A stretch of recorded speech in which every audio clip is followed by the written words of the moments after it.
भाजपच्या सगळ्याच नेत्यांनी असं सुरू केला की राष्ट्रवादी अजित पवार गट आणि शिंदेंना कमी जागा द्याव्या, जास्त जागा भाजपला द्याव्या, त्यामुळे महायुतीमध्ये तेढ निर्माण होतं. बघा, महायुतीत काय तेढ निर्माण होईल वगैरे त्याच्याविषयी काय माझ्याकडे माहिती नाही.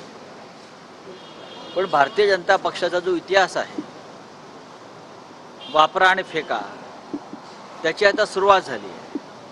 मी 2 दिवसापूर्वी सांगितलं की सगळ्यात आधी अजित पवारांचा काटा काढला जाईल आणि त्यानंतर 2024च्या निवडणुकीनंतर सध्याचे मुख्यमंत्री व त्यांच्या 40 जणांचा काटा अशा पद्धतशीर काढला जाईल की कधी गळे कापले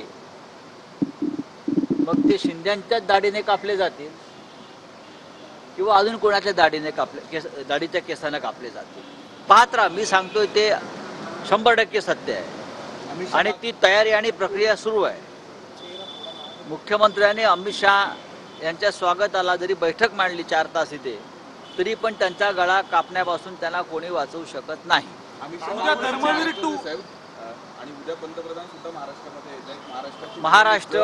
महाराष्ट्राची निवडणूक त्यांच्या हातातून गेलेली आहे. हरियाणाची निवडणूक हातातून गेलेली आहे. जम्मू काश्मीरला त्यांचा पराभव होतो आहे. महाराष्ट्र हे फार मोठं राज्य आहे, दिशादर्शक राज्य आहे.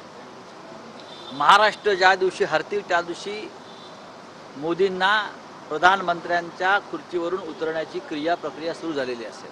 साहेब, बावनकुळे यांच्या संस्थेला वित्त आणि महसूल विभागाचा विरोध डावलून भूखंड देण्यात आलेला आहे. शासकीय भूखंड कोराडीमध्ये त्यांच्या संस्थेला देण्यात आले.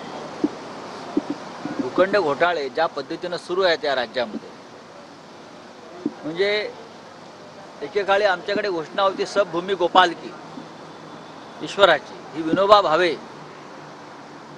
यांची ही घोषणा होती सबभूमी गोपाल की.